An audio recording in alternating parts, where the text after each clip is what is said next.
안녕하세요. 반갑습니다. 패밀리 여러분, 그리고 시청해주시는 시청자 여러분, 데일리커입니다. 보실 시스템은 케이스하고 메모리, 그리고 파워 서플라이 뭐 이런 것들은 고객분께서 주문을 해주셔가지고 제가 준비를 했고, 나머지는 고객분께서 하나하나 준비를 해오신, 일단 그래픽카드 같은 경우에는 외부 박스는 빼가지고 알루미늄만 가지고 오셔가지고 정확한 모델명은 모르겠어요. 보면 일단 사이드에 어로스라고 적혀 있으니까 기가바이트 제품이라는 거고, 기가바이트 어로스 RTX 4080입니다. 얘 이쁘다. 캐릭터 귀엽네.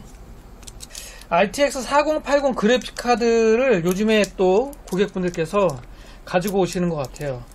이 해당 제품 전에 조립 세팅도 4080이었는데 얘도 4080이네요.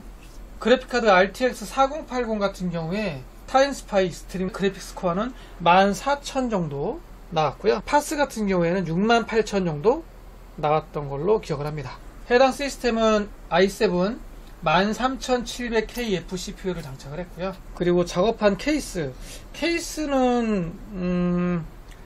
처음 보여드린 것 같기도 하고, 예전 조립 세팅했던 적이 있었는지 없었는지 제가 기억이 가물가물하네요. 이 해당 케이스는 안텍 제품입니다. 안텍 DP503 엘리트라는 모델이고요. 시스템 펜은 6펜이에요. 펜이 기본적으로 6개가 이루어져 있습니다. 전면 셋, 하단 둘, 후면 하나, 이런 식으로 6개가 기본적으로 세팅되어 있어요. 보통 순행들을 많이 다시니까 안텍에서 아예 파워박스 하단에 달아놓고 출고가 되는 것 같아요. 당연히 흡기로 되어 있고요. 좀 깔끔하고 고급진 것 같죠? 전면 같은 경우에 메쉬인데 그냥 밋밋한 메쉬가 아니라 약간의 웨이브 굴곡을 줘서 처음에 저 딱 봤을 때 그냥 고급스럽다, 괜찮은데? 뭐 이런 느낌을 또 주더라고요. 케이스 사이즈는 DLX20이라고 비교를 좀 하면 이 폭은 조금 좁은 것 같아요. DLX21 같은 경우에는 조금 더 튀어나와서 공간이 좀 더 있었던 것 같은데, 얘는 조금 타이트합니다. 뚜껑 닫으면 이렇게 눌릴 것 같은데 조금 좀 타이트한 것 같고, DP503 엘리트 케이스 후면은 이런 식으로 돼 있어요. 뭐 선정리 공간도 그냥 무난하고요. 상단 같은 경우에는 이제 안으로 조금 굴곡이 져서 배선이 요 사이로 나오게끔 되어 있네요. 구조가. 펜이 6개다 보니까 또 펜마다 또 전원이 들어가야 되고, 또 5V RGB 헤더로 해서 RGB 연동이 돼야 되기 때문에 이런 식으로 허브가 있습니다.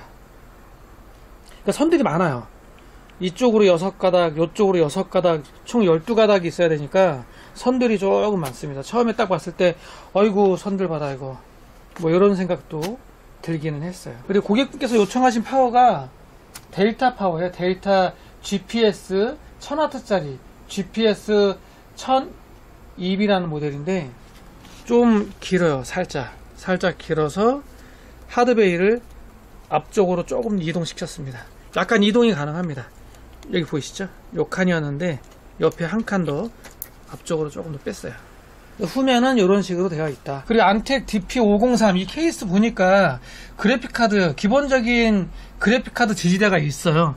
다른 제품들은 이 전면 쪽, 요 앞쪽에 있는데 얘는 보드 뒤쪽으로 있거든요. 그런 거 봐서는 확실히 이 폭이 좀 좁은 것 같다. 그래서 기본 지지대가 있는데, 그래픽카드가 4080, 4090은 워낙 또 두껍잖아요. 두껍다 보니까 정석대로 장착하면 안 돼요. 그래서 약간 제가 변형을 시켰습니다. 지금 사진으로 제가 보여드리고 있는데, 이런 식으로 해서 또 이렇게 해서 또 이렇게 해서 장착을 했습니다. 이렇게 하니까 되더라고요. 그래서 이런 식으로 해서 장착을 했고, 펜하고 닿지 않습니다. 잘 작동하고요. 이렇게 해서 기본 그래픽카드 지지대 설치했다, 참고해 주시면 될 것 같아요. 그리고 기본 6펜 6개의 케이스 펜은 메인보드 RGB 퓨전 LED 연동 됩니다. 지금 제가 RGB 연동 프로그램으로 돌려보고 있거든요. 기가바이트 컨트롤 센터에서 RGB 퓨전 들어가셔가지고 변경하시면 되고요. 고정으로 하면 이런 식으로 화이트, 요거는 이제 색깔 변경 자기가 알아서 변경하라고 제가 보니까 RGB 연동으로 하게 되면 RGB 밝기가 조금 주네요. 그래서 이거 밝기를 조금 키워줘야 될 것 같아요. 그래도 약간 주네요. 메인보드 어플로 색상 변경이 가능하다. 그리고 PWM 기능이 있어서 메인보드에서 RPM 조절도 된다고 합니다. 요즘은 이런 스타일의 케이스들이 좀 많이 나오는 것 같아요. 가격대도 그렇고 다 비슷하게 뭐 이런 케이스들이 딱 형성되고 있는 것 같아요. 자, 오늘은 처음 봤던 케이스는 아마 제 영상에서 처음인 것 같아요. 안텍의 DP503 엘리트 케이스, 그리고 어로스 RTX 4080 그래픽카드 장착된 시스템 조립을 보셨습니다. 저는 이만 마무리하고요. 다음에 또 다른 영상으로 찾아뵙도록 하겠습니다. 감사합니다. 그리고 GPU 온도를 안 봤네요. 또 한번 보도록 하겠습니다. 그리고 마무리할게요. 또 새로운 모델이니까 얘는 온도가 그렇게 높지 않네. 파스 실행 시 일단 그래픽스코어 점수는 68,479점 나왔고요. 최대 온도 이렇게 온도가 높지 않네요. 밑에 팬이 있어서 그런가? 62.4도. 생각보다 GPU 온도가 이렇게 높지 않았습니다. 위에 팬 때문에 그런가? 그런 생각이 드네요. 확실히 이 폭이 좀 좁네요. 선이 딱 닿아요. 그래픽카드를 좀 두꺼운 RTX 4080, 4090 이런 거 장착해서 사용하실 분들은 참고를 해서 생각해 보시는 것도 좋을 것 같습니다. 이렇게 큰 그래픽카드 장착하기 위해서 약간의 한 1cm 정도만이라도 여유가 좀 있었으면 더 좋았을 뻔한 것 같아요. 뭐 이렇게 해도 되긴 하겠지만 막 눌리거나 이런 거를 또 싫어하시는 분들이 있을 수 있기 때문에 조금 더 여유가 있었으면 좋았을 뻔했다.